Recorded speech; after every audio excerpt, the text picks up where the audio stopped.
Hello বন্ধুরা, সম্পূর্ণ সাথে সবাইকে আবারও অনেক অনেক স্বাগতম।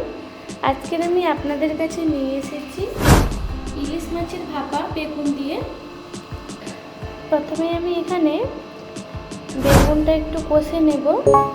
এখানে আমি পুরো রান্নাটা সরষের তেলে করেছি। তেলটা গরম হয়ে গেছে, তেলের মধ্যে দিয়ে দেব কালো জিরে, দিয়ে বেগুন দিয়ে দেব আর সামান্য পরিমাণে হলুদ গুঁড়ো আর অল্প পরিমাণে একদম লবণ দিয়ে বেগুনটা একটু কষে নেব, যাতে বেগুনের সবুজ গ্যাসটাও চলে যায় এবং হালকা সেদ্ধও হয়ে যায়। দেখুন বেগুনটা আমার কষানো হয়ে গেছে। এদিকে আমি প্রথমে ইলিশ মাছে দিয়ে দিয়েছিলাম সরষের পেস্ট এবং কাঁচা লঙ্কার পেস্ট। এরপরে দিয়ে দেব হলুদ গুঁড়ো, সামান্য পরিমাণে লঙ্কা গুঁড়ো, খুব অল্প কিন্তু এখানে আমি লঙ্কা গুঁড়োটা ব্যবহার করেছি, আপনারা চাইলে নাও দিতে পারে। এবার দিয়ে দেব পরিমাণ মতো লবণ আর পরিমাণ মতো সরষের তেল।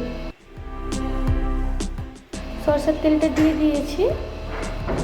এবার আমি মাছটা ভালো করে ম্যারিনেট করে নেব।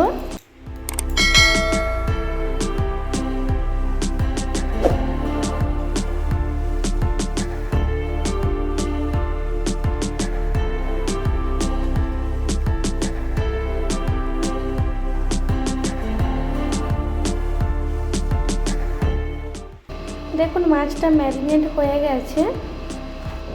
এরপরে আমি দিয়ে দেব কষে রাখা বেগুন, একটা একটা করে দিয়ে দিচ্ছি।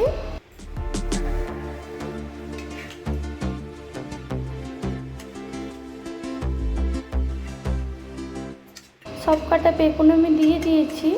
এবার বেগুনটা যে কষেছিলাম না, যেই তেলটা ছিল ওই গরম তেলটাও আমি এর মধ্যে দিয়ে দিলাম। এরপর দিয়ে দেব 3টা কাঁচা লঙ্কা, যাতে এর সেন্টটা ভালো আসে তার জন্য দিয়ে দিয়েছি। আর আমি অল্প পরিমাণে এখানে জল দিয়ে দিচ্ছি, অল্প মানে খুব অল্প পরিমাণে কিন্তু জলটা আমি দিয়েছি। এবার লাগিয়ে দেব। এদিকে আমি কড়াইতে আগে থেকে জল বসিয়ে রেখেছি, জল গরম হয়ে গেছে, ফুটছে। এবার আমি ভাপার জন্য দিয়ে দেব ইলিশ মাছটা।